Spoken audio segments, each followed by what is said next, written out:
Inclinons nos têtes un instant. Notre Père Céleste, nous te remercions ce soir pour l'amour de Dieu qui a répandu dans nos cœurs par le Saint-Esprit. Comment Jésus est venu sur la terre. Il est mort pour nous les pécheurs.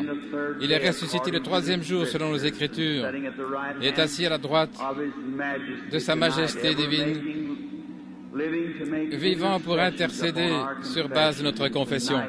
Et ce soir, nous confessons tous nos péchés, nos offenses, le péché de transgression, le péché d'omission. Tout ce que nous avons à avoir dit ou pensé n'était pas agréable à tes yeux. Père Céleste, nous venons humblement maintenant devant le Seigneur Jésus, demander que son sang expie nos péchés. Nous ne voulions pas le faire, Seigneur, pardonne-nous. Tu connais nos cœurs. Nous te prions de sanctifier chaque personne ici ce soir par ta sainte présence et que ta grande et auguste présence baptise chacun de ton esprit. Puissent de grands miracles et prodiges être opérés pour la gloire de Dieu. Et en faisant cela, que chaque pécheur, homme ou femme, ceux qui sont éloignés de Dieu, puissent-ils venir avec humilité et douceur se prosterner au bas de la croix et donner leur vie à celui qui est mort dans ce but-là. Car nous le demandons en son nom. Amen. Pouvez vous asseoir.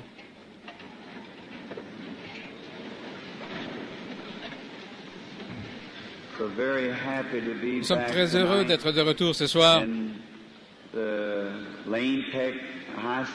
dans l'école secondaire Lane Tech, presque à la veille de la clôture de notre convention et de notre réveil. Nous sommes si reconnaissants pour ce que le Seigneur a fait pour nous. C'est infiniment au-delà de toute mesure, plus que nous lui avons demandé, ce qu'il a accompli. Maintenant, chaque soir, je vous ai promis depuis que je suis venu qu'un soir, nous aurons une ligne de prière, uniquement à la prière pour les malades. Si le Seigneur le veut, nous le ferons ce soir. J'avais demandé à Frère Moore et Frère Brown et ceux qui m'aidaient au début, lorsque nous avions commencé à prier pour les malades, ils sont juste derrière le rideau attendant le moment. Je disais, peu importe si je commence le discernement, venez sur l'estrade, faites venir les gens de toute manière, car je leur ai promis de prier pour eux. Je suis sûr que nous verrons notre Seigneur accomplir de grandes choses ce soir, si nous faisons cela. Je ne suis pas un théologien, vous le savez. Je n'ai pas d'instruction pour en être un. Il n'y a qu'une chose que je connaisse, c'est que je suis sauvé par la grâce de Dieu. Je sais que je l'aime de tout mon cœur et je sais qu'il est ressuscité des morts parce que je suis l'un de ses témoins. Il est ressuscité des morts et il est vivant ce soir et il est vivant pour toujours. Je parlais à certains de mes associés, les organisateurs, M. Moore et les autres, plus tôt ce matin, lors de notre visite à l'aquarium et dans les parages. Comme je savais que je n'aurais pas exercé le discernement ce soir, je me suis simplement détendu pendant un bon moment. Et j'ai mangé un steak pour souper. Je ne mange pas lorsque je viens aux réunions. Voyez, vous devez être vraiment dans votre meilleure forme, de sorte que le sang ne soit pas dans l'estomac, mais dans le cerveau. De sorte aussitôt qu'il y a une petite alerte du Saint-Esprit, on est prêt à saisir cela. En effet, le diable est vraiment rusé, et vous devez être en pleine forme pour le Seigneur Jésus.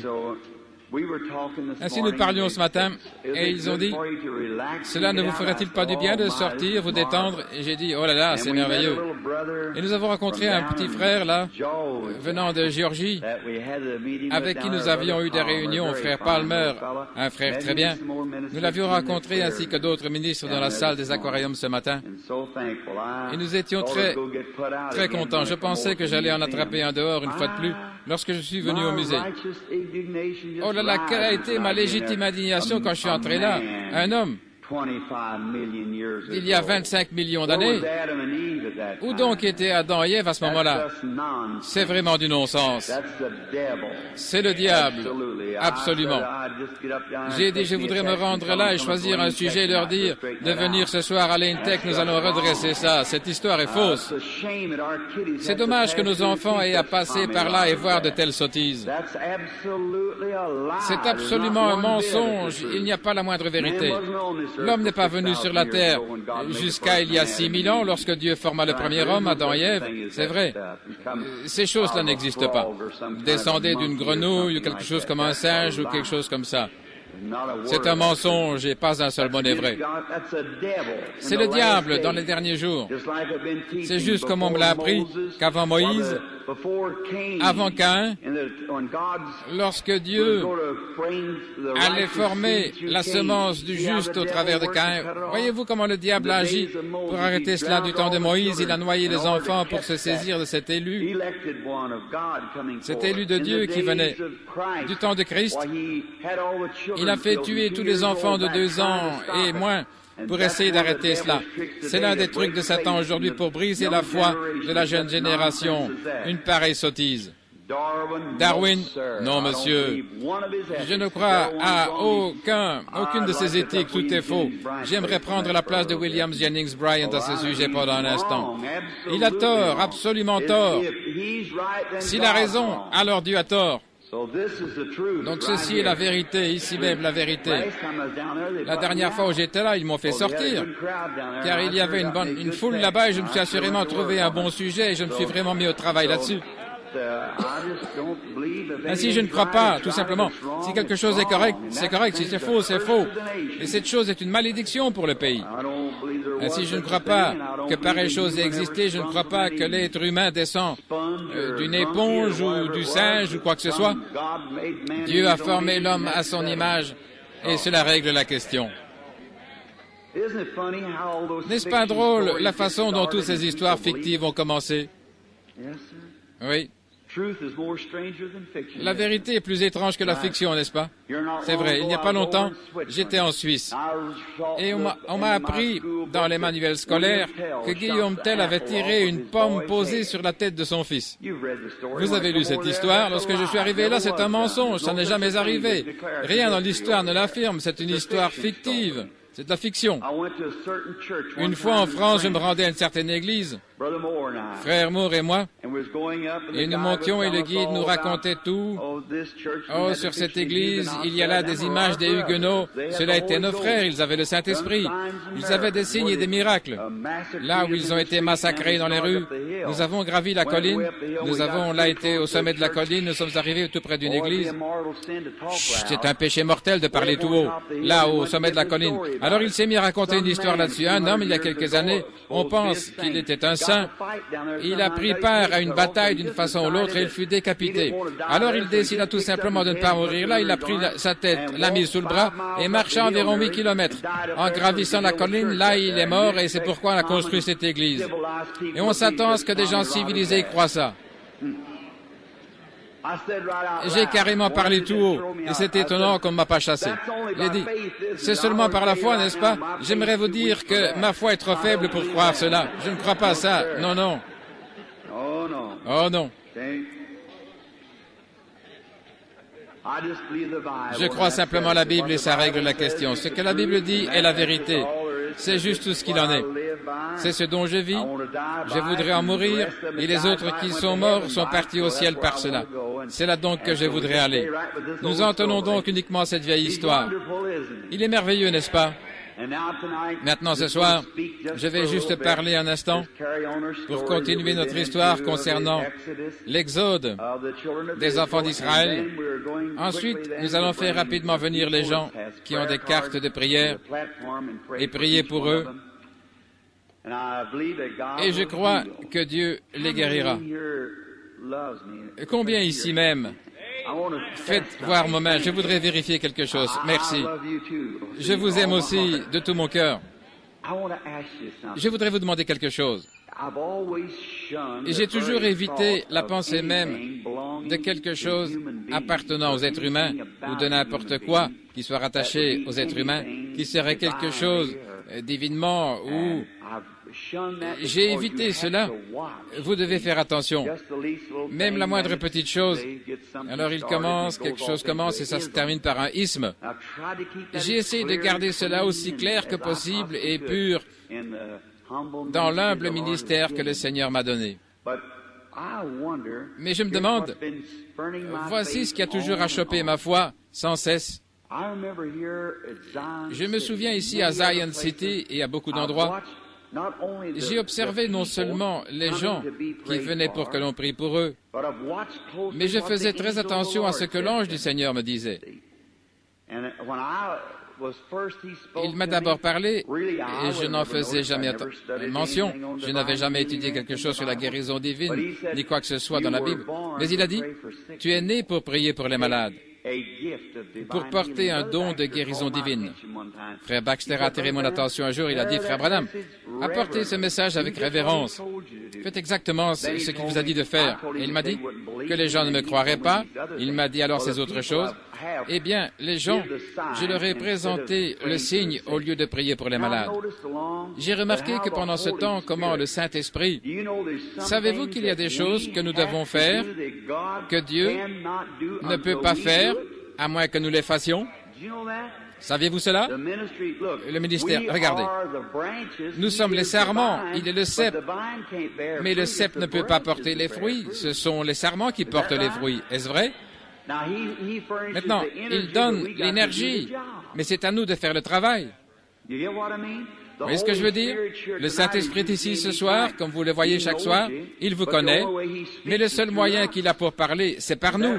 Est-ce vrai? Nos mains sont ses mains, nos yeux sont ses yeux. Et maintenant, nous voyons qu'il nous donne des choses. Eh bien, ce Jésus se tenait là un jour en regardant la moisson.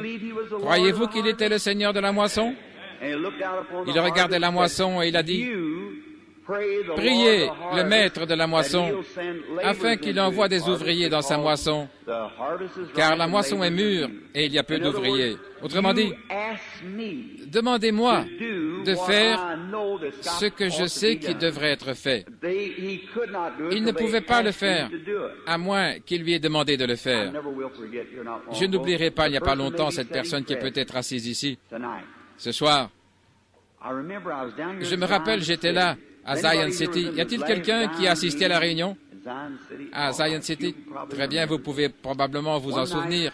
Un soir, comme d'habitude, Billy Paul et frère Baxter, ils sont là. Et vers 3 heures du soir, lorsque j'ai pour ainsi dire un service de discernement, j'entre dans ma chambre, ma femme et les autres m'accompagnaient, ils étaient dans une autre chambre du motel. Nous étions loin, à plusieurs kilomètres de la ville. Et j'étais dans ce motel, et simplement, je ne pouvais pas ce soir aller à l'église. J'avais un tel fardeau que je ne pouvais simplement pas me déplacer. Et c'est arrivé plusieurs fois. Je ne pouvais pas y aller. Eh bien, ils sont venus me chercher, ils ont frappé à la porte, je ne suis pas sorti. Alors Billy est sorti, il a bu un coca, il est revenu frapper à la porte et je ne suis pas sorti. Alors, il a secoué la porte et il a appelé papa et je pleurais, je ne pouvais pas m'en empêcher, mon cœur était brisé. Et j'ai dit, Billy va dire à frère Baxter que je ne vais pas venir ce soir, qu'il aille simplement de l'avant, qu'il chante les cantiques et je serai là demain soir. Il a dit, qu'est-ce qui ne va pas, papa? J'ai dit, fais simplement ce que je te dis. Il fit demi-tour, il est allé, il s'est assis encore et il a bu un autre coca.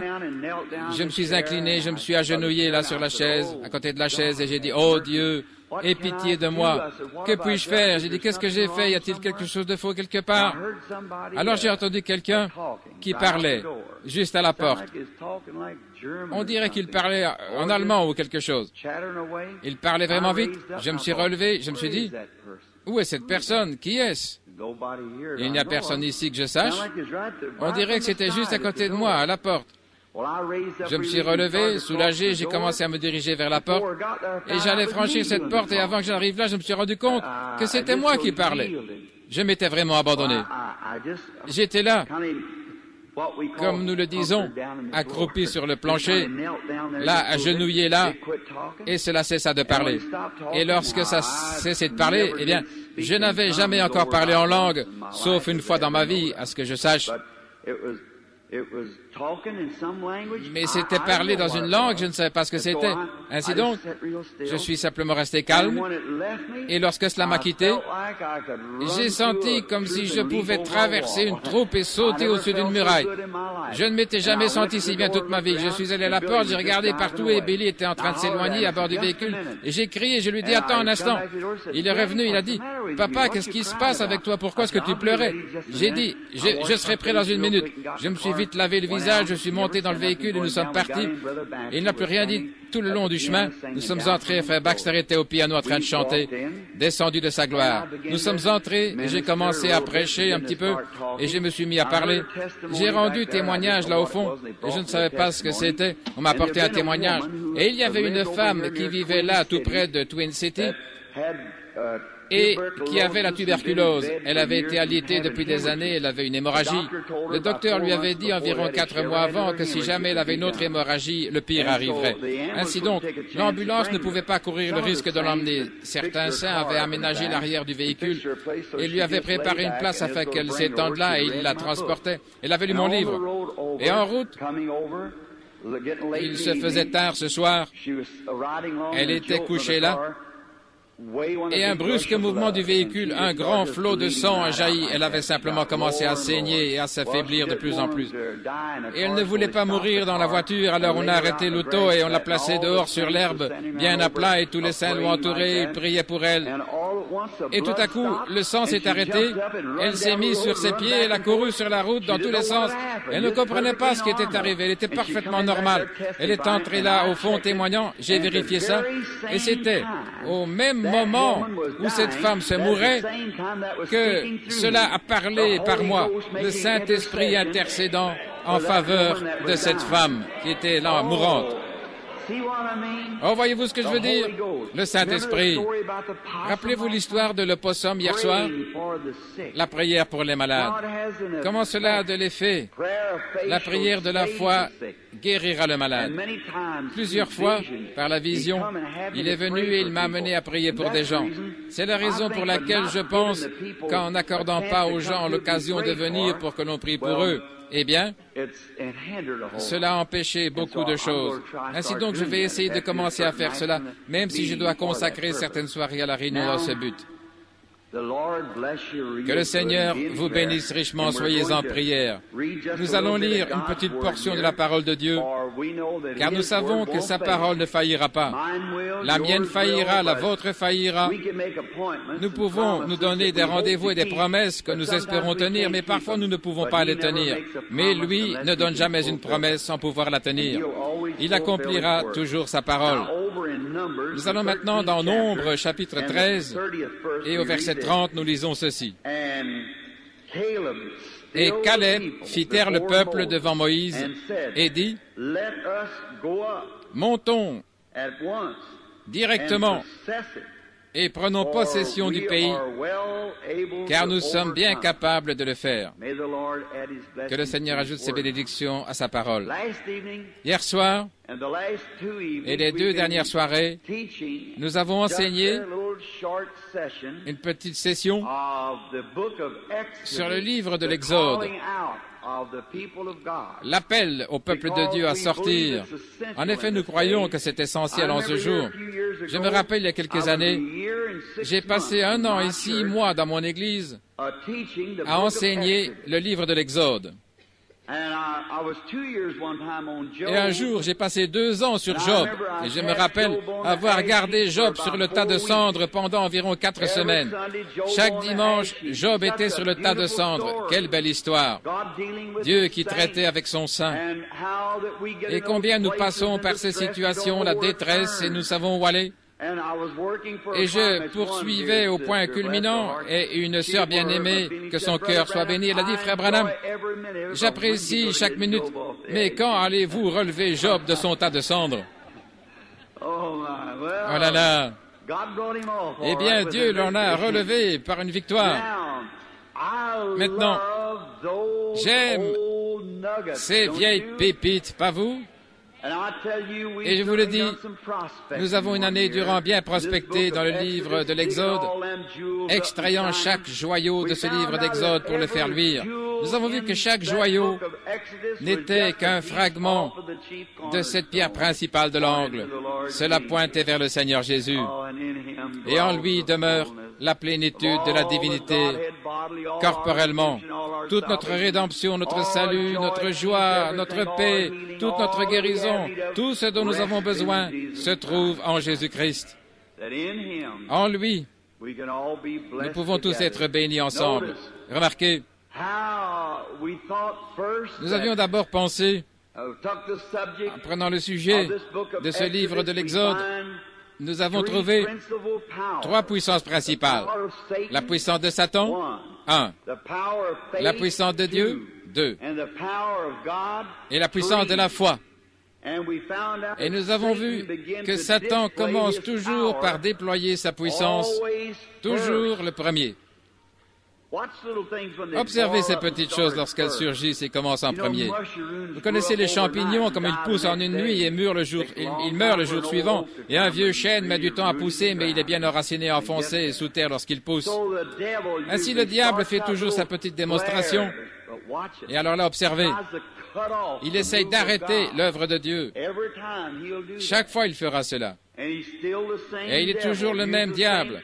Il utilise toujours les mêmes tactiques qu'il avait utilisées dans les jours passés. Il les utilise encore aujourd'hui. Nous n'avons qu'à lire l'Ancien Testament et nous apprenons les tactiques du diable, comment il opère. Ainsi, nous avons vu que cette puissance, il avait une puissance, et cette puissance, c'était la mort. Mais il n'a pas de puissance au-delà de ça. Sa puissance se limite à la mort. Là. Ensuite, au-delà de la mort, la foi voit le Dieu de la résurrection. La foi, au-delà de la puissance de la mort du diable, alors c'en est fini de lui. Le diable ne peut plus rien faire. Mais après la mort, la foi voit la résurrection, le Dieu de la résurrection. C'est la puissance de la foi, là, au-delà des sombres nuages qui vous empêchent de voir avec vos yeux naturels. Mais la foi qui se tient près de vous, vous dirige vers le Dieu de la résurrection. Et le Dieu de toute sagesse, qui a ordonné nos pas, se tient juste derrière chaque épreuve. Oh, j'aime cela, pas vous? Comme Pierre a dit, chaque épreuve est plus précieuse pour nous que l'or. Car elle agit à chaque fils qui vient à Dieu doit d'abord être éprouvé, corrigé, châtié. Et si vous avez un peu de chagrin après votre nouvelle naissance, une petite épreuve qui vous dérange, et que vous retourniez dans le monde en courant, cela montre que vous n'étiez pas un enfant pour commencer. Vous devenez un enfant illégitime et non pas un enfant de Dieu. Un homme, une fois ancré au sein du calvaire, tous les démons de l'enfer ne pourront pas l'ébranler. Il est là. Remarquez, celui qui ne peut supporter le châtiment est un enfant illégitime. Il prétend que Dieu est son Père alors qu'il ne l'est pas. Il est ballotté à tout vent de doctrine. Il n'est pas établi. Il ne sait où il va. Il est indécis. Il est double d'esprit et parfois double de langage. Il ne sait pas où il se tient ni ce dont il parle. Par contre, un homme qui est né de nouveau de l'Esprit de Dieu sait exactement où il se tient. C'est vrai. Rien ne le dérange, car quelque chose en lui a déjà rendu témoignage de quelqu'un qui est au-delà des nuées, et par la foi, il le voit. Alors nous voyons comment cette foi a confondu Pharaon, comment Pharaon a élevé Joseph jusqu'au palais. Il a nourri, lui a donné les meilleures choses, et il a fait de lui un homme fort. Il a vécu 120 ans. Et le diable élève l'enfant de Dieu pour qu'il accomplisse l'œuvre de Dieu. Comme Dieu lui a voilé les yeux cette fois, car il est Dieu. Ensuite, nous avons vu les enfants d'Israël hier soir sortir d'un piège. Et ce soir, nous allons examiner la puissance de la décision. Hier soir, c'était la puissance de Dieu. Comment ils étaient conduits dans ce piège, sans aucun moyen d'en sortir. C'était effrayant. La mer Rouge en face, des montagnes de part et d'autre, et l'armée de Pharaon qui arrivait, des milliers d'hommes armés lancés à leur poursuite. On dirait que Dieu les avait conduits tout droit dans le piège. Vous savez, parfois nous voyons Dieu conduire tout droit dans une situation grave pour ensuite montrer sa puissance et sa gloire pour nous délivrer. Lorsque Moïse a invoqué Dieu, Dieu a dit, « Tenez-vous tranquille et voyez le salut de votre Dieu. » Oh là là, n'est-ce pas encourageant? Tenez-vous tranquille. Nous voyons ensuite qu'il lui a dit de prendre le bâton en main, de lever les mains et d'aller de l'avant. Comme la colonne de feu qui les conduisait, la grande gloire de la Shekinah qui était devant eux, sous la forme d'un halo, ou plutôt d'une colonne de feu qui les précédait. Elle a fait demi-tour et est allée se placer derrière eux. Pour les Égyptiens qui venaient, c'est devenu des ténèbres. Mais ça a donné la lumière à Israël. Le plan même du salut de Dieu, lorsqu'un homme ferme son cœur au plan de Dieu, il tombe dans l'obscurité. Savez-vous cela? Dieu a un chemin au-delà des nôtres. Mais lorsqu'un homme rejette la lumière, il ne reste rien d'autre que l'obscurité. C'est la même chose aujourd'hui, ami pécheur. Lorsque tu rejettes l'amour de Dieu, tu dois subir le jugement. Il n'y a pas moyen d'en sortir. Dieu vous donne d'abord l'amour, il vous l'offre. Mais si vous le rejetez, il ne reste rien d'autre que le jugement. Ainsi, acceptez ce soir l'amour de Dieu. Ainsi, vous remarquez, toute cette armée de Pharaon qui avait vu le surnaturel, et ils ont été incrédules. Ils se sont fermés à la compassion.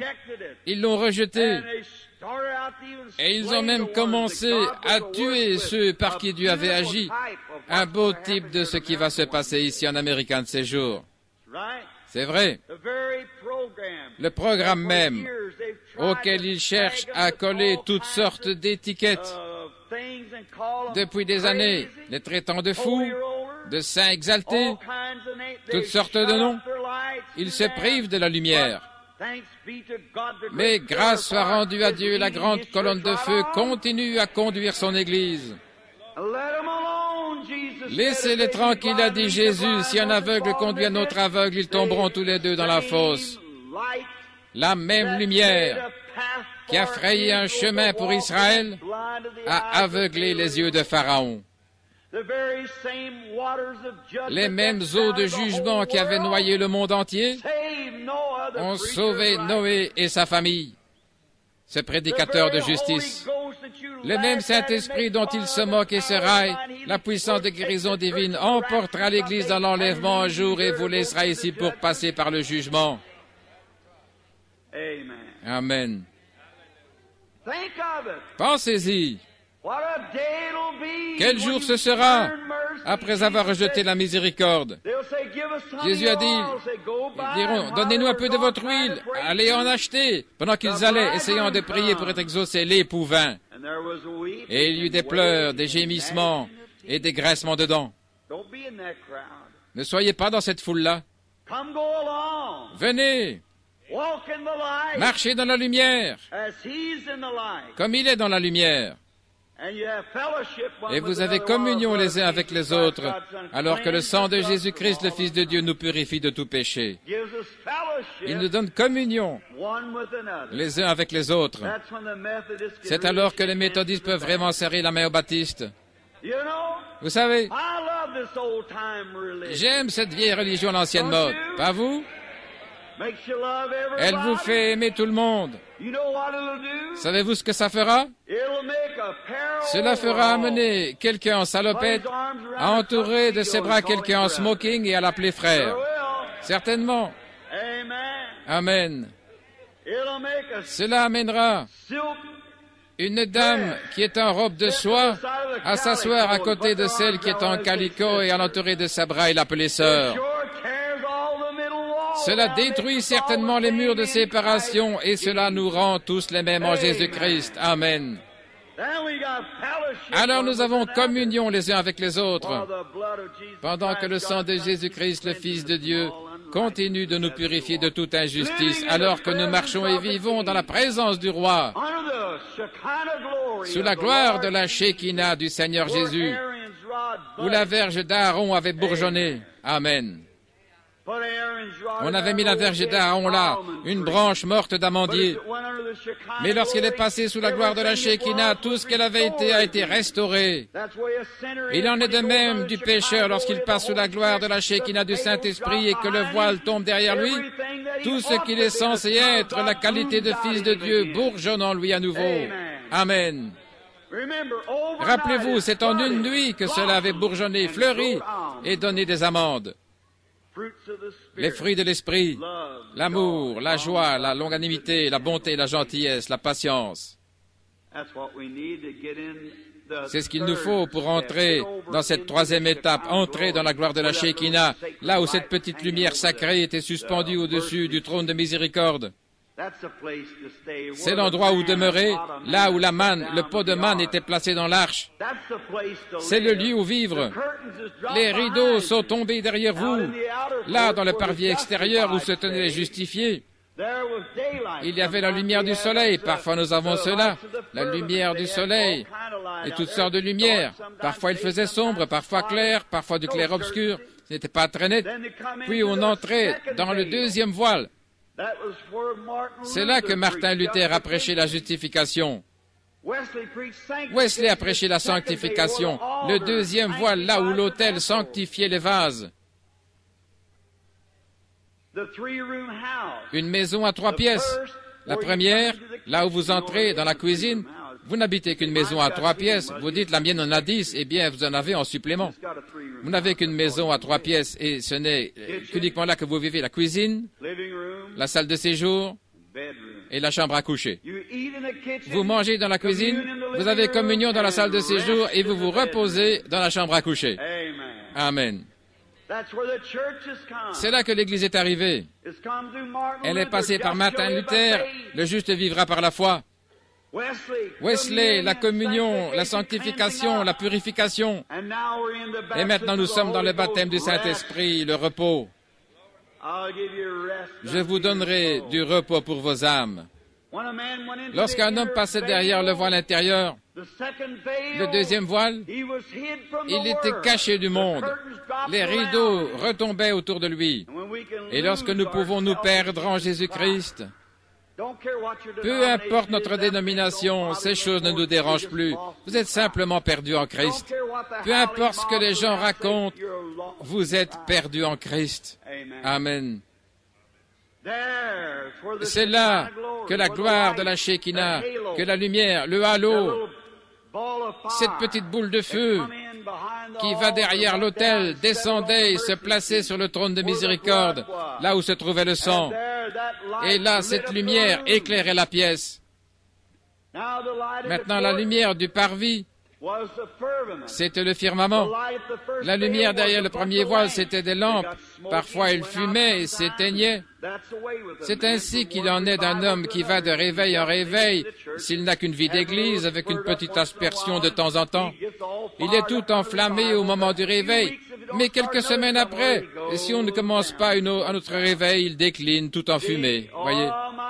Oh, mon église ne connaît pas ceci, et mon église, frère, entrez derrière le voile. Dieu est la lumière là-dedans. La gloire de la Shekinah éclairait ce lieu et elle ne s'éteignait jamais. Année après année, la manne ne vieillissait pas, elle demeurait la manne tout le temps. Elle n'était pas infectée d'asticots. Mais celle que vous deviez ramasser chaque jour à l'extérieur était infestée d'asticots. Entrez une fois avec Jésus-Christ, faites descendre le rideau et vivez jusqu'à ce qu'il vienne vous chercher. Amen. Moïse est allé de l'avant avec un bâton. Et nous voyons que la mer Rouge s'est ouverte, car un vent puissant avait suivi ce feu. La lumière de Dieu. Lorsqu'un homme marche dans la lumière, alors les vents suivent. Jésus a dit, restez dans la ville de Jérusalem jusqu'à ce que vous soyez revêtus de la puissance d'en haut. Et ils ont attendu jusqu'à ce que il vienne du ciel un son d'un vent impétueux. Ils ont marché dans la lumière jusqu'à ce que le vent se mette à souffler. Amen. Entrez tout simplement dans la lumière ce soir, vous qui êtes hors de Christ, et les vents reviendront comme au jour de la Pentecôte. Continuez simplement de marcher dans la lumière. Elle séparera les choses là qui sont comme un obstacle devant vous. Remarquez, les enfants d'Israël ont traversé la mer Rouge, pas seulement dans la boue, mais ils ont marché sur une terre sèche, marchant d'un pas léger. C'est le problème avec l'Église aujourd'hui. Vous êtes tellement chargé que vous ne pouvez pas marcher d'un pas léger. Vous avez trop de choses sur vous, trop de choses accrochées à vous. Paul a dit, rejetons tout fardeau et le péché afin que nous puissions marcher d'un pas léger. Tout fardeau et le péché qui nous enveloppe si facilement afin que nous puissions courir avec patience dans la carrière qui nous est ouverte devant nous. Les yeux fixés sur l'auteur et le consommateur de notre foi, Christ. Marchez dans la lumière d'un pas léger. Vous est-il déjà arrivé en marchant quand vous descendez la rue de chanter « Remplis-moi chaque jour d'amour comme je marche avec la colombe céleste. Laisse-moi aller jusqu'au bout avec un chant et un sourire. Remplis-moi chaque jour d'amour. » Vous est-il déjà arrivé de marcher comme ça, d'un pas léger? Eh bien, je me souviens du soir, lorsque j'ai été sauvé, là au début, j'étais allé dans une vieille remise et je n'avais jamais prié de ma vie. J'allais adresser une lettre à Jésus et la fixer à un arbre, à découvert là dans les bois afin qu'il puisse la trouver. Je ne savais pas comment prier.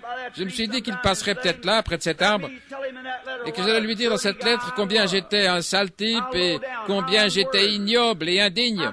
Je me disais, s'il est un homme, il parlera comme un homme.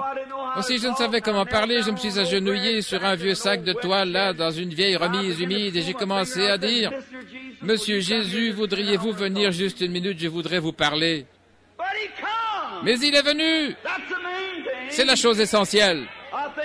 Je pense qu'aujourd'hui, si nous cessions de rimer nos prières et de chercher à chatouiller les oreilles de quelqu'un et que nous prions du fond de notre cœur, comme devrait se repentir un pécheur à l'ancienne mode, alors Dieu nous entendrait. Amen. Il y a trop de choses artificielles, de pharisiens. Je vous l'ai dit l'autre jour que pharisien signifie acteur. Il y a trop de pharisiens. Arrêtez ces artifices. Je n'aime pas ces choses-là. Soyez ce que vous êtes. Soyez originel. Dieu sait comment vous êtes de toute manière. Vous ne faites que de la comédie devant quelqu'un d'autre. Lui sait ce que vous êtes réellement. Remarquez, il marchait d'un pas léger. Je me rappelle lorsque Dieu m'avait pardonné. J'avais senti comme si un fardeau d'1 million de tonnes avait été ôté de mon dos. Je ne touchais même pas les marches en allant vers la maison. Je ne savais rien sur le fait de crier. Je souhaiterais avoir encore cette expérience maintenant même. Je me rattraperai pour cette fois. Je savais que quelque chose était arrivé. Je suis entré, j'ai pris un recueil de cantiques. Ma mère m'a dit, qu'est-ce qui ne va pas? J'ai dit, je ne sais pas. J'ai pris ma Bible, je ne pouvais lire, j'étais trop nerveux et heureux. Elle a dit, qu'est-ce qui ne va pas? Je ne sais pas. Je me suis glissé dehors et je suis descendu. Il y a une ligne de chemin de fer derrière la maison. J'ai parcouru ce chemin de fer en courant et en sautant de toutes mes forces, cherchant à donner libre cours à mes sentiments. Oh là là! Quel moment j'ai passé! Et c'est pour chaque homme ce soir ou chaque femme qui n'a jamais fait cette expérience. Jésus-Christ, la liberté d'avoir été pardonné, marchant d'un pas léger. Alléluia. N'ayez pas peur parce que je dis Alléluia, ça veut dire gloire à Dieu. Vous savez, il est digne de toute louange que vous pouvez lui rendre. Remarquez, marchant d'un pas léger, et voilà, venir derrière eux ces imposteurs, ces gens qui les suivaient, ces Égyptiens bien chargés. Nous voyons que leurs roues se sont brisées et qu'ils se sont noyés. Vous savez ce que Dieu a fait? Il a effrayé ses chevaux.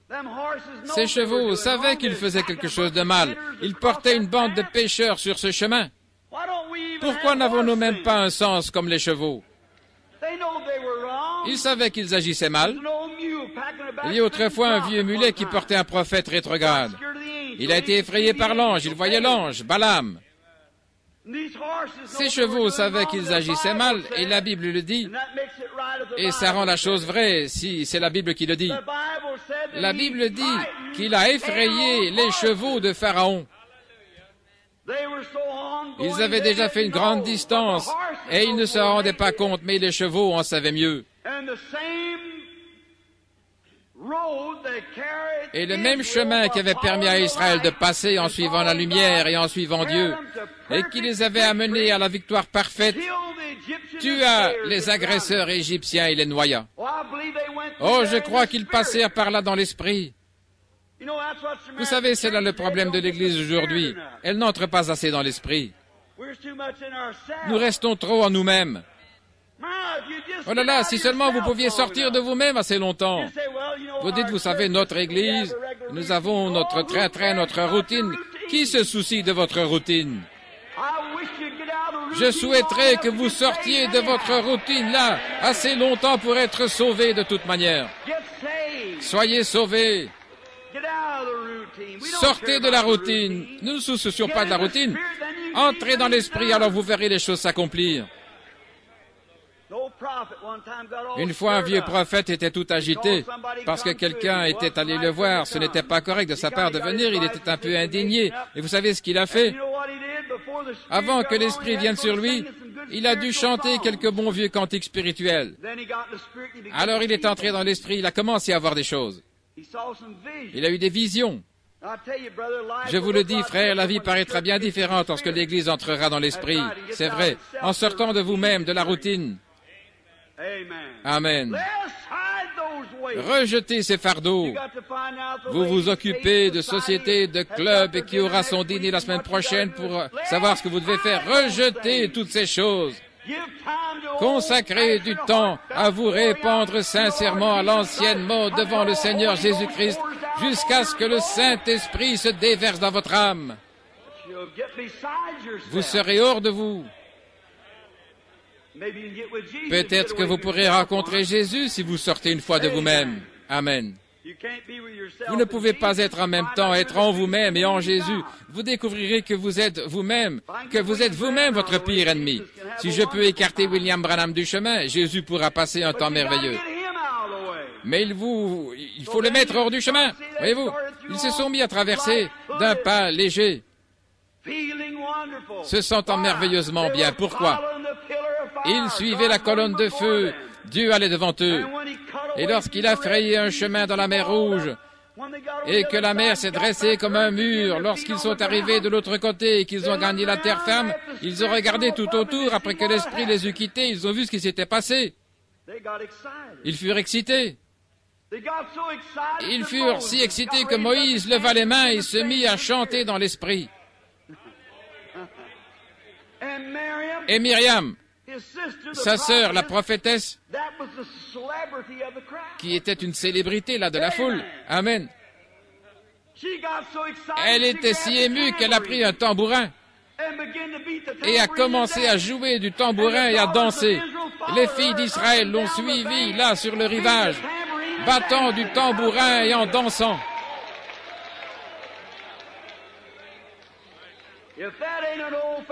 Si ce n'est pas une réunion pentecôtiste à l'ancienne mode, je n'en ai jamais vu de ma vie. Frère, si ceci est la pluie de l'arrière-saison, celle-là devait être de la première saison. Alléluia! Qu'est-ce que c'est? Le même Saint-Esprit, la même colonne de feu, le même Rédempteur, marchant dans la lumière, allant de l'avant. Quel temps! Maintenant, ils n'avaient pas de nourriture après avoir traversé. Ils n'avaient pas de nourriture. Ils transportaient juste assez de pain pétri sur la tête. Là, les enfants avaient réclamé du pain. Ils avaient donc tout mangé. Dieu avait promis de pourvoir à tous leurs besoins. Ainsi, ils sont allés dormir ce soir-là, peut-être sans pain. Quand ils se sont réveillés le lendemain matin, ils ne se sont pas fait de soucis. L'Église était alors dans l'esprit, ils avançaient. Ils avaient vu la gloire de Jéhovah. Ils avaient vu ce que ça signifiait de suivre les commandements. Ils avaient vu la fin de la puissance du diable. Ils avaient vu la puissance de la foi ramener la victoire. Pouvez-vous faire cela ce soir? Vous dites, Frère Branham, le médecin a dit que j'ai la tuberculose et ceci, cela. Regardez par la foi à la promesse de Dieu. Et c'est ce qu'ils faisaient en suivant la promesse. Ils avaient tué l'agneau pascal, ils avaient offert le sacrifice par la foi, ils avaient observé la Pâque, ils sont sortis, ils ont marché par la foi. Car Dieu l'avait dit. Dieu vous a promis la guérison ce soir. Par la foi, je vais la recevoir. Dieu l'a dit. Je suis en train de suivre chaque voie qu'il a indiquée. Je suis parfaitement cela. Et nous avons vu que le lendemain matin, lorsqu'ils se sont réveillés, ils ont regardé par terre. Dieu avait pourvu. Amen. Êtes-vous déjà arrivé à ce point-là où vous ne savez quel chemin prendre et que Dieu a pourvu? C'est ainsi qu'il agit. Voyez, c'est le même Dieu. Il pourvoit. Il est le même Dieu. Ils étaient là. Ils s'étaient reposés toute la nuit après avoir crié toute la journée et après avoir passé un temps merveilleux en voyant ce grand réveil. Moïse a vraiment eu un grand réveil. Dieu le bénissait et tout le peuple suivait directement. Et quel réveil! Nous devrions en avoir un ici à Chicago. Amen. Vous pouvez l'avoir. Dieu veut que vous en ayez plus que vous ne le désirez vous-même. Amen. Vous devez simplement suivre ses préceptes. Allez de l'avant, entrez dans la gloire de la Shekinah, suivez la colonne de feu, suivez le Saint-Esprit. Ne faites pas attention à ce que l'Église dit ou ceci, cela. Suivez Christ. La lumière est en Christ, la vie est en Christ.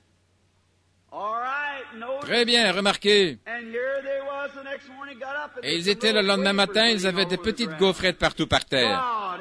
Dieu avait fait pleuvoir la manne du ciel.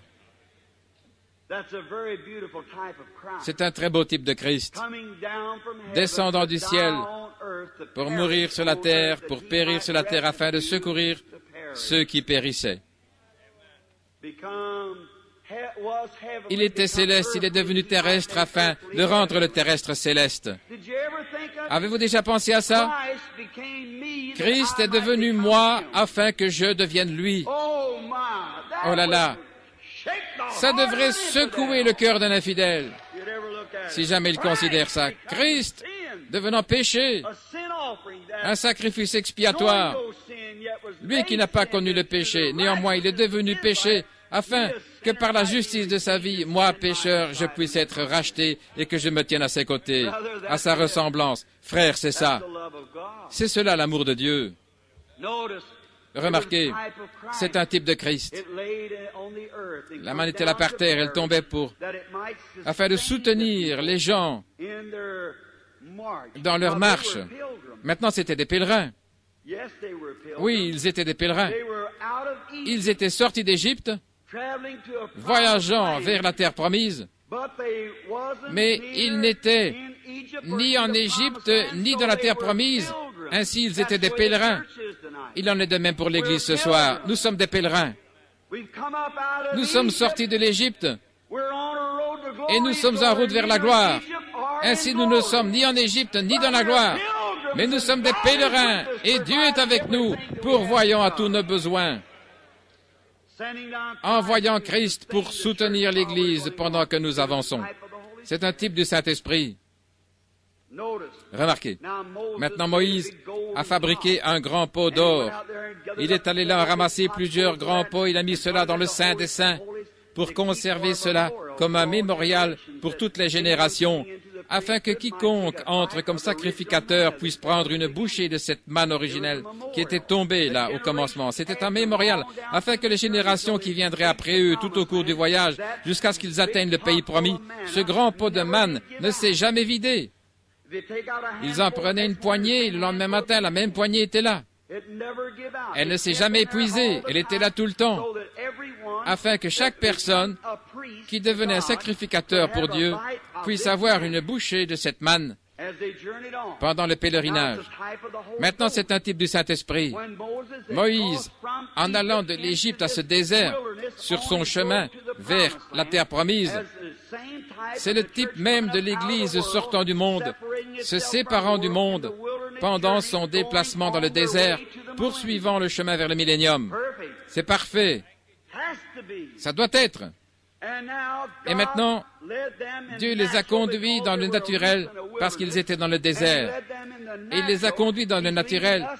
Et il nous conduit aujourd'hui dans le spirituel. La même colonne de feu qui a conduit les enfants d'Israël est ici pour nous conduire. La même colonne de feu. Elle nous conduit, la lumière surnaturelle de Dieu, avançant et conduisant son Église spirituellement. Maintenant, notez. Ce pain, donc, était un type. Lorsque la Pentecôte eut lieu, c'était une séparation. N'importe quel théologien le sait, c'était l'inauguration de l'Église.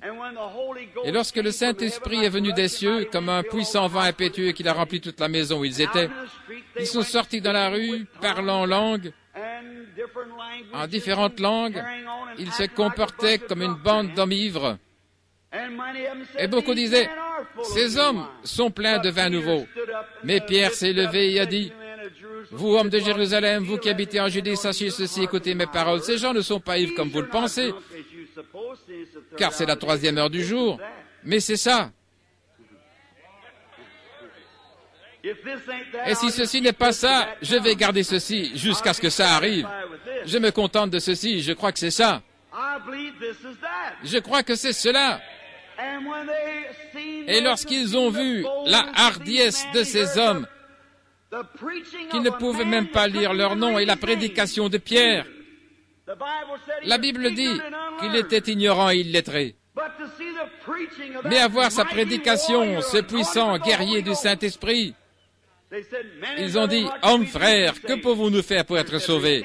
Et Pierre leur dit, « Repentez-vous, chacun de vous, et soyez baptisés au nom de Jésus-Christ pour le pardon de vos péchés, et vous recevrez le Saint-Esprit. » Cette chose qui nous est arrivée, cette manne que nous mangeons, il a dit, cette promesse est pour vous, pour vos enfants, et pour tous ceux qui sont loin, en aussi grand nombre que l'Éternel notre Dieu les appellera. Qu'est-ce que Dieu disait là? La même chose qu'à Moïse. Autrement dit,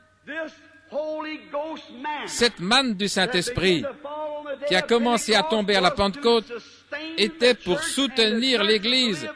L'Église devait se nourrir uniquement du Saint-Esprit jusqu'au jour où nous entrerons dans le millénium. Alléluia! Qu'est-ce que c'est? Le même Saint-Esprit. Remarquez, c'était pour quiconque était sacrificateur dans l'Ancien Testament. Chacun dans le Nouveau Testament qui devient un chrétien né de nouveau devient un sacrificateur pour Dieu. Et nous sommes sacrificateurs et rois. Un sacrificateur doit offrir des sacrifices. Et nous offrons à Dieu des sacrifices de nos lèvres, rendant gloire à son nom. Vous dites, je n'en ai pas envie. Faites-le quand même. C'est un sacrifice. Alléluia. Vous dites, je me sens trop fatigué. Le diable vous dira ça jusqu'à ce qu'il vous emmène en enfer. C'est vrai. Vous devez offrir un sacrifice spirituel, le fruit de nos lèvres donnant louange à son nom. Des sacrificateurs et des rois pour Dieu. La Bible dit que nous le sommes. Il a fait de nous des sacrificateurs et des rois pour Dieu. Mangez quoi? Vivant seul. Israël n'est pas allé là pour essayer d'avoir de l'avoine sauvage, le moudre et en faire des gâteaux de maïs. C'est le problème avec l'Église ce soir. Trop d'avoine sauvage. C'est votre régime alimentaire. Vous avez besoin d'un bon régime biblique à l'ancienne mode. Le pasteur vous dira la vérité au sujet de la Bible. Merci Seigneur, nous en avons beaucoup. Mais remarquez, ce régime alimentaire d'avoine sauvage. Un jour, un groupe de prédicateurs était dans un séminaire et un prophète était venu les voir. Et vous savez, ils sont allés prendre des pois pour en faire un potage. Et ils ont utilisé un grand pot pour le préparer. Et l'un des prédicateurs est sorti, vous savez ce qu'il a fait? Il est allé chercher des coloquintes et les a mis dedans. Il pensait que c'était des pois. C'était un gars qui ne savait pas faire la différence entre des pois et des coloquintes. C'est malheureux. Et je vous le dis, il y a des personnes dans le ministère ce soir qui ne savent pas mieux que ça. C'est vrai. Ils ne savent pas la différence entre la puissance du Saint-Esprit et le fanatisme. Alléluia. Mais il y a un vrai Saint-Esprit authentique. Oui, nous avons des fanatiques et ça montre que nous avons aussi la chose réelle. Un faux dollar fait d'autant mieux ressortir un vrai dollar. Amen. Mais il y avait là un homme qui avait la double portion. Savez-vous ce qu'il a fait? Il est tout simplement sorti, il a pris une poignée de farine et il a jeté là-dedans. Il n'a pas détruit le pot, il n'a pas détruit le potage, il a tout simplement pris une poignée de farine et il l'a jeté dedans. Il a dit, mangez, il y a la vie dans le pot. Qu'est-ce que la farine représentait? Eh bien, l'offrande de farine, un sacrifice provenant de l'offrande de farine. Elle parlait de Christ. Elle était moulue, on devait moudre chaque grain de la même manière, montrant que la farine dans le sac montrait que Jésus-Christ était le même hier, aujourd'hui, éternellement. Et si Christ, en ce jour-là, a pu apporter la vie dans le potage empoisonné, ce sera la même chose aujourd'hui. Mettez Christ dans un gâchis de doctrine empoisonnée. Il apportera la vie, la guérison divine et la résurrection, la puissance du Saint-Esprit, juste comme au commencement. Ce dont nous avons besoin aujourd'hui, c'est Christ dans son Église et de s'éloigner de ce tas de docteurs en théologie au long nez que nous avons. Alléluia. Vous pensez que je suis fou? Peut-être que je le suis, mais laissez-moi tranquille, je me sens bien en étant fou. Laissez-moi tranquille. Laissez-moi me perdre moi-même et trouver la chose, Seigneur, en toi. Je suis bien plus heureux ainsi qu'autrement. Très bien. Notez, la farine a fait la différence. Il a dit, ne jetez donc pas tout cela. Prenez simplement la même matière, cela vous donnera la vie. C'est ce que Christ fait. Quand vous réalisez qu'il est le même hier, aujourd'hui et pour toujours, cela change la mort en vie. Cela a changé la mort en vie pour ces gens ici qui ont été guéris du cancer. Cela a changé les ténèbres en lumière la semaine passée lorsque ces deux femmes aveugles ont été guéries. Et cela change chaque fois la mort en vie, chaque fois que vous croyez et que vous prenez Christ en vous. Vous découvrez que la mort se change en vie lorsque Christ entre. Amen. Croyez-vous cela de tout votre cœur? Si vous pouvez le croire, Dieu vous récompensera. Alléluia. De la mort à la vie, parce que Christ a été mis là. Que pensez-vous de cela, frère? Croyez-vous cela? Amen. C'est la vérité. De la mort à la vie, parce que Christ est venu. Ils sont allés ramasser de cette manne. Vous savez, David doit en avoir goûté un peu. Avez-vous déjà goûté de cette manne spirituelle? J'ai vu des gens en prendre tellement qu'ils se léchaient les lèvres. Je l'ai fait moi-même. C'est un vrai jubilé gastronomique. Amen. Spirituellement parlant. Oh là là, ça vous rassasie.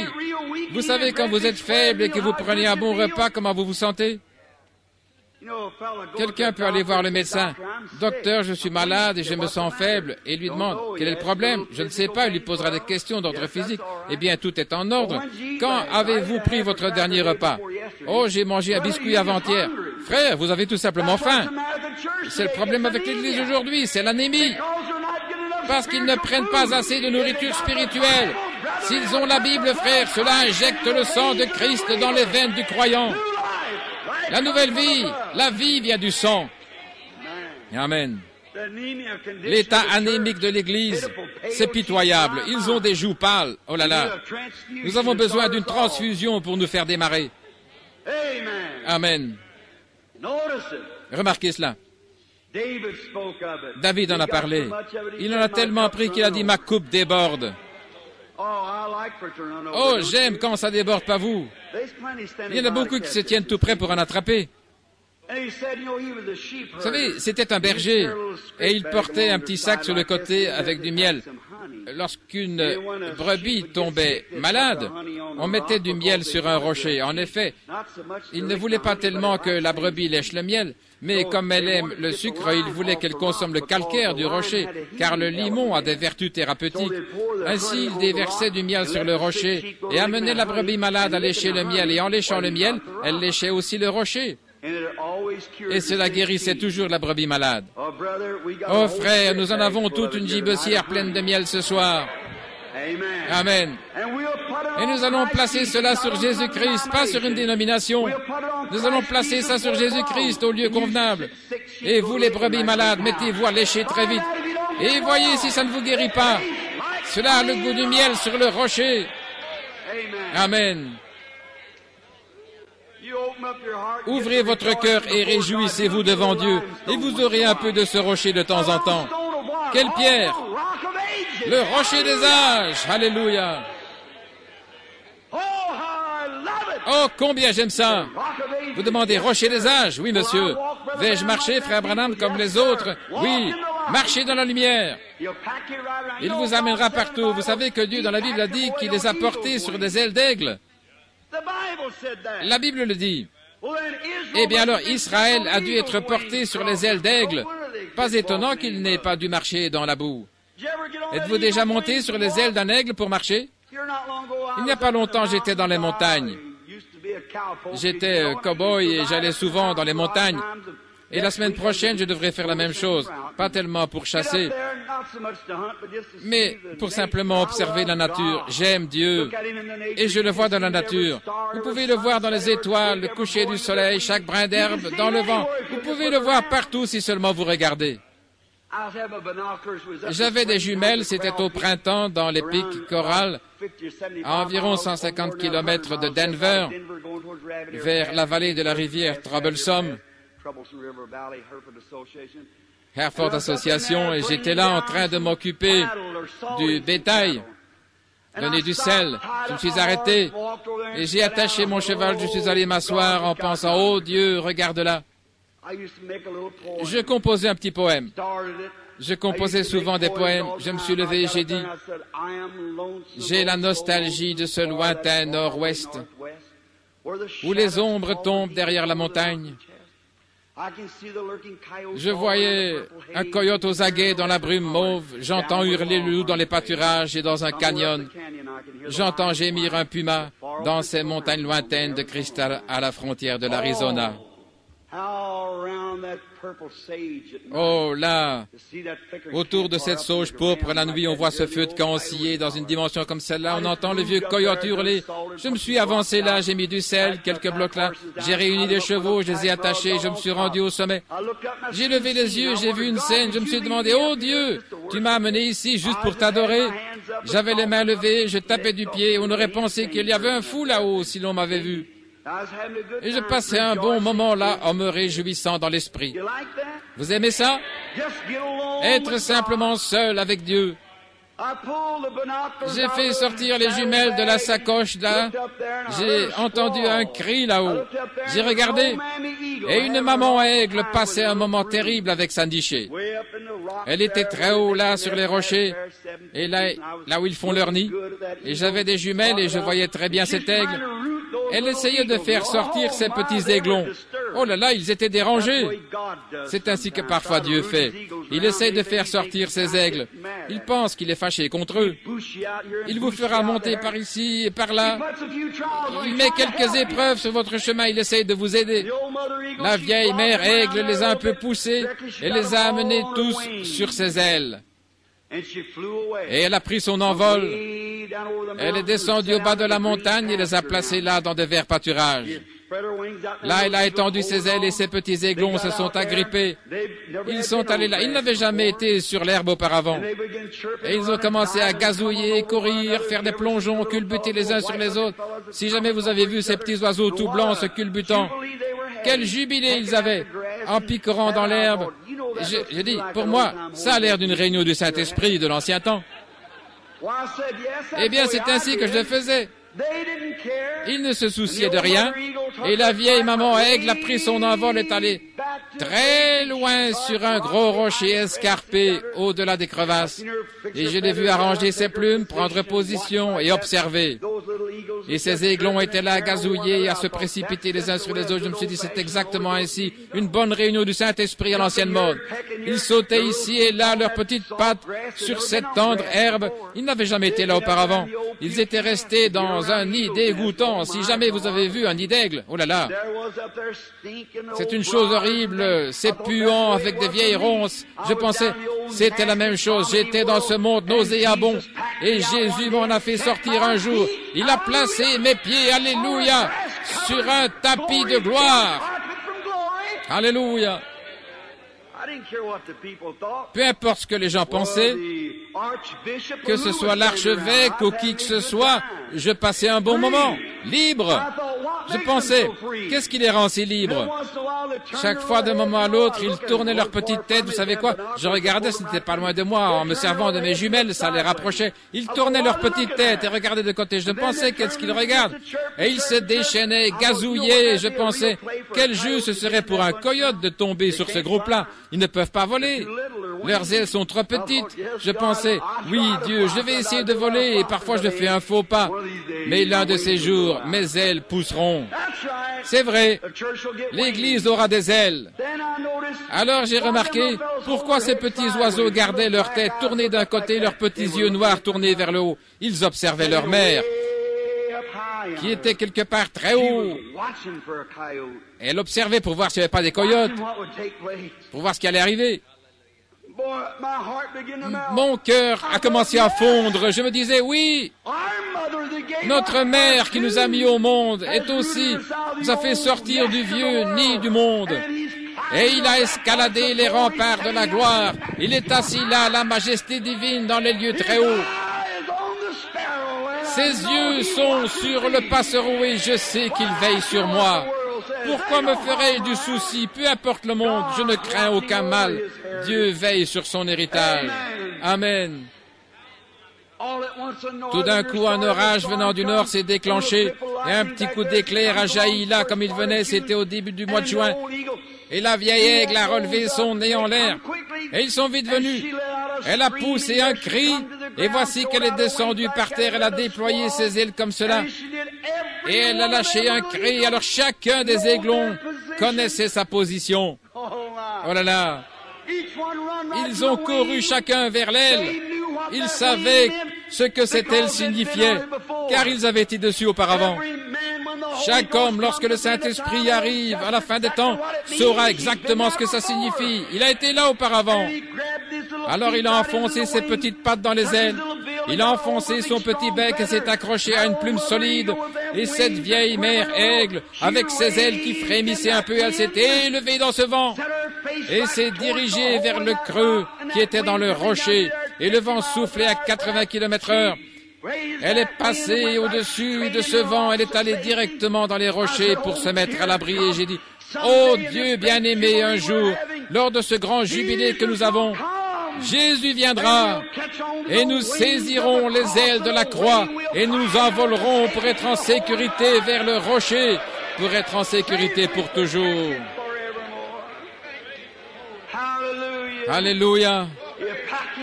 Il nous emportera sur les ailes de l'aigle. Il veille sur nous ce soir. Passez tout simplement du bon temps. C'est ce qu'il veut que vous fassiez. Soyez heureux. N'allez pas là avec un long visage triste. Soyez heureux. Réjouissez-vous dans l'esprit. Il n'y a pas de condamnation pour ceux qui sont en Christ Jésus, qui ne marchent pas selon la chair, mais selon l'Esprit. Il n'y a pas de condamnation pour ceux qui sont en Jésus-Christ, qui ont rejeté tout fardeau et le péché qui les environne si facilement. Ils prennent leur envol. Très bien, rapidement maintenant. Nous devons nous dépêcher pour terminer le message. Nous sommes en retard. Remarquez. Et demain matin, nous devons nous lever tôt pour le déjeuner des ministres. Pensez-y. Ils continuèrent le chemin. La première chose, vous savez, ils commencèrent à murmurer contre Dieu et Moïse. Ils avaient tout oublié. N'est-ce pas simplement humain? N'est-ce pas ainsi l'Église? Ils avaient tout oublié concernant la première gloire. Et ils s'étaient mis à se plaindre. Dieu a dû leur donner une leçon. Et des serpents ont surgi devant eux et les ont mordus. Ils furent tous mordus. La plupart d'entre eux moururent. Moïse intercéda, et alors Dieu fit un serpent par Moïse qu'il a mis sur une perche. J'aurais bien voulu avoir le temps d'en extraire quelques pépites, frères. Oh là là. Alors une fois encore, ils eurent besoin d'eau, et Moïse prit la verge et frappa le rocher. Et lorsqu'il frappa le rocher, les eaux en sortirent. Un très beau type de Jean 3,16. Christ était ce roc. Les gens périssaient par manque d'eau, et Dieu a tant aimé le monde qu'il a donné son Fils unique afin que quiconque croit en lui ne périsse point, signifiant l'esprit, les eaux de la vie, mais qu'il donne la vie éternelle à ceux qui croient en lui. Remarquez, ce n'était pas la verge de Moïse, c'était la verge du jugement de Dieu. C'est avec cela qu'il a amené le jugement sur l'Égypte. Il a amené le jugement. Et remarquez, c'était une verge du jugement qui a frappé le rocher. Et c'était le jugement de Dieu, le jour où vous en mangerez, vous mourrez, qui ont frappé Christ. La mort a frappé Christ, le jugement de Dieu. Et cela a amené la vie au peuple qui périssait. Comme c'est beau. Ne l'oubliez pas. Et voici autre chose. Une fois, ils avaient besoin de quelque chose à manger. Après avoir trouvé de l'eau dans le rocher, ils allèrent là et virent que les abeilles avaient fait une ruche et ils trouvèrent du miel sur le rocher. Accourez simplement au rocher. Ils sont arrivés à Kadesh Barnéa. Nous sommes sur le point de terminer maintenant et de clôturer le service pour commencer la ligne de prière. Remarquez, ils arrivèrent à Kadesh Barnéa. Peut-être que demain soir, si nous abordons cela, nous irons un peu plus en profondeur et nous amènerons les gens dans la terre promise et nous les placerons dans leur position. Ils sont arrivés à Kadesh Barnéa et c'était autrefois le siège du jugement du monde. Cet endroit avait un très grand puits, une grande source. Il y avait beaucoup de petites sources qui en sortaient. C'était comme une palmeraie dans le désert. Quel bel endroit! Un type du grand siège du jugement de Dieu au ciel, où la parole de Dieu est un code de loi. Et là s'exerce le jugement du trône blanc du ciel. Et chaque petite source représente une église d'où proviennent les jugements de Dieu par la prédication du jugement. Et lorsqu'ils sont arrivés là, à la frontière de la terre promise, Alléluia, à la frontière, c'est là qu'ils ont fait une grosse erreur. Ils se sont arrêtés à la frontière. Laissez-moi vous dire ce soir, frères dans le clergé, ce n'est pas de m'en prendre à vous, je vous aime, et vous savez cela. Mais il y a trop de prédicateurs frontaliers aujourd'hui. Amen. Qui restent à la frontière. Dieu ne veut pas que vous restiez à la frontière. Traversez. Amen. La promesse est juste de l'autre côté. Ainsi, on envoyait des espions, un de chaque tribu, il y en avait 12, et on les a envoyés de l'autre côté. Et à leur retour, quel rapport? 10 d'entre eux ont dit, nous ne pouvons pas le faire, nous ne pouvons pas le faire, oh là là, l'opposition est trop grande. Mais là se trouvaient Caleb et Josué qui ont dit, nous pouvons le faire. Amen. Oh, les murs sont hauts, c'est vrai. Des gens enfermés derrière des murailles et ils sont tellement grands que nous avons l'air de sauterelles, c'est vrai. Mais vous voyez, 10 d'entre eux étaient des théologiens et ils regardaient à ce qu'ils pouvaient voir intellectuellement. Mais Caleb et Josué regardaient à la promesse de Dieu. Dieu avait dit, je vous l'ai déjà donné, allez vous en emparer. Alléluia. Et c'est cela le problème avec les gens aujourd'hui. Concernant la guérison divine et tout. Alléluia. Ça vous appartient, allez vous en emparer.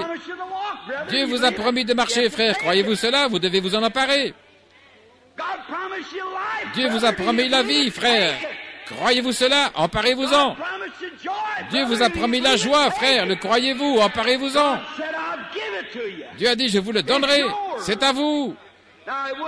Mais il ne serait pas correct que Dieu vous envoie tout ça simplement comme ça. Il leur a donné le pays. Mais c'est à eux de nettoyer. Amen. C'est à vous. Mais il ne va pas le faire à votre place. Vous devez prendre possession du pays vous-même. Il vous l'a donné. C'est à vous. Levez-vous et possédez-le. Alléluia. C'est votre choix. Si vous voulez murmurer comme les 10 autres, vous allez errer dans le désert plus longtemps, si bien que demain soir, vous continuerez à être malade. Mais si vous êtes prêt à vous en emparer, ça vous appartient. Quelle sorte de choix allez-vous faire? Je prendrai Jésus et sa promesse, et je dirai au diable qu'il est un menteur. Amen. Dieu a dit, voici les signes et les miracles qui accompagneront ceux qui auront cru. Ils imposeront les mains aux malades et ils seront guéris. C'est un bon pays, a dit Josué. C'est un pays merveilleux. Josué, toi et Caleb, n'êtes-vous pas contents que cela soit un bon pays? Je le suis. Amen. Josué et Caleb avaient ramené l'évidence initiale qu'ils avaient été quelque part de l'autre côté. Je suis si heureux ce soir que nous ayons des témoins dans l'Église qui ont été quelque part, qui ont quelque chose, qui sont revenus avec l'évidence du Saint-Esprit. Qu'il est le même ce soir qu'il était le jour de la Pentecôte. Alléluia. Faites votre choix. Allez-vous prendre position avec les théologiens qui disent « Eh bien, nous ne pouvons pas nous en emparer, nous sommes passés par l'âge de Wesley, ceci, nous ne pouvons tolérer un autre fanatisme, nous ne pouvons pas le tolérer. » Fini de telles sottises. Dieu a dit que Jésus est ressuscité des morts et il est le même hier, aujourd'hui et pour toujours. Nous pouvons nous en emparer, ça nous appartient. Nous en sommes capables. Gloire! Alléluia. Ce dont nous avons besoin ce soir, c'est de le faire. Alléluia. C'est à vous. La promesse est pour vous et pour vos enfants et ceux qui sont ici à Chicago et pour tous ceux que le Seigneur notre Dieu appellera. La liberté du choix. Pour moi, il est le même. Pour moi, il gardera sa promesse. Pour moi, il a été meurtri pour ma transgression, il a été brisé pour mon iniquité. Le châtiment qui me donne la paix est tombé sur lui et par ses meurtrissures, je suis guéri. Je crois. Alléluia. Croyez-vous cela? C'est votre choix maintenant. Nous sommes à la frontière. Nous avons traversé beaucoup de dangers et de pièges. Je suis déjà passé par là. C'est la grâce qui m'a gardé sain et sauf jusqu'ici en suivant cette sainte Bible et c'est la grâce qui m'accompagnera.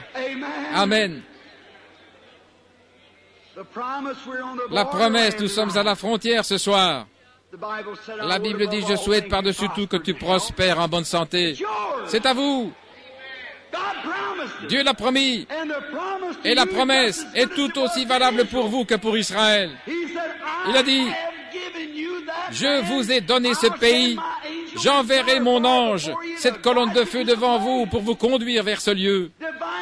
La guérison divine vous appartient, Dieu vous l'a promise, il a envoyé le Saint-Esprit, il vous a conduit ici. Emparons-nous-en. Amen. C'est à vous. Le même Dieu qui a fait la promesse à Israël vous l'a faite. Et il est le même hier, aujourd'hui, pour toujours.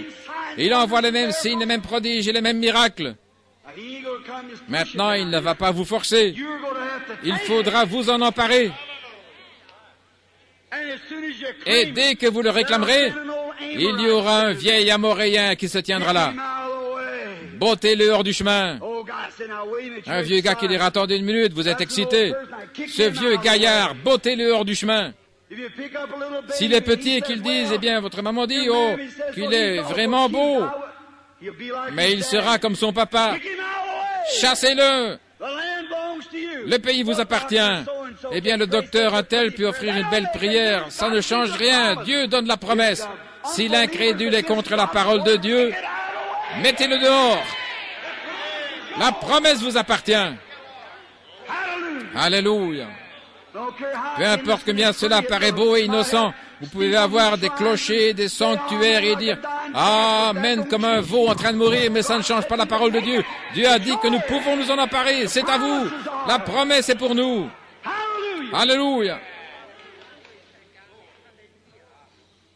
Oh, je me sens religieux. Je sais que ce Saint-Esprit est ici. La même colonne de feu qui a conduit les enfants dans le désert jusqu'à la terre promise. Il est ici avec nous ce soir et il a même permis de le photographier à plusieurs reprises. Il accomplit les mêmes signes et prodiges. De quoi avons-nous peur? Par la foi. Ne vous faites pas de soucis, je me sens comme Caleb et laissez-moi traverser. Amen. Ils ont dit, oh, ils sont plus grands. Ça ne fait pas de différence. Goliath se vantait aussi. Mais un jour, il a rencontré David. Amen. Le diable a déjà dit, les jours des miracles sont passés. Il est entré dans tous les prédicateurs, il a prêché cela partout. Mais un David s'est levé il n'y a pas longtemps. Amen. Et il lui a coupé la tête. Et je vous le dis que l'armée d'Israël est en train de les battre du nord au sud, de l'est à l'ouest, partout dans le monde. Les grandes campagnes de guérison prouvent que Jésus est ressuscité des morts et qu'il est le guérisseur. Alléluia. Le Saint-Esprit est notre David. Amen. Il est le leader de ce groupe, nous le croyons. Parlons-lui une minute avec la tête baissée. Père, toi qui as dit la foi est une ferme assurance des choses, la substance des choses qu'on espère, une démonstration de celles qu'on ne voit pas. Par elle, les anciens ont obtenu un bon témoignage. Nous comprenons que le monde a été formé à partir des choses qui ne sont pas visibles. Ô Dieu, avant même qu'il y ait une terre ici, tu as tout simplement prononcé la parole, et la poussière et le sable et les rochers, les érosions sont venus à l'existence, car Dieu avait parlé. Je peux voir sa parole sortir de ses lèvres, parcourir les ténèbres et les atomes commencer à se briser et le monde venir à l'existence. Ce même Dieu a été suspendu là-bas à la croix du calvaire et il est mort. Il a été meurtri pour nos transgressions et par ses meurtrissures nous sommes guéris. Oh Dieu, nous réprimandons chaque démon de doute qu'il y a dans le bâtiment. Ôte cette ombre ce soir et que chaque homme et chaque femme qui passera ici croit de tout son cœur que Jésus va les guérir. Puisse-t-il quitter l'estrade ce soir avec les mains levées en l'air en criant, louant Dieu, sachant que Jésus a promis cela et qu'il est fidèle à sa promesse. Accorde le Père, ôte toute obscurité et doute et que le Saint-Esprit règne de manière suprême. Guéris et sauve chacun, car nous le demandons au nom de Christ. Amen.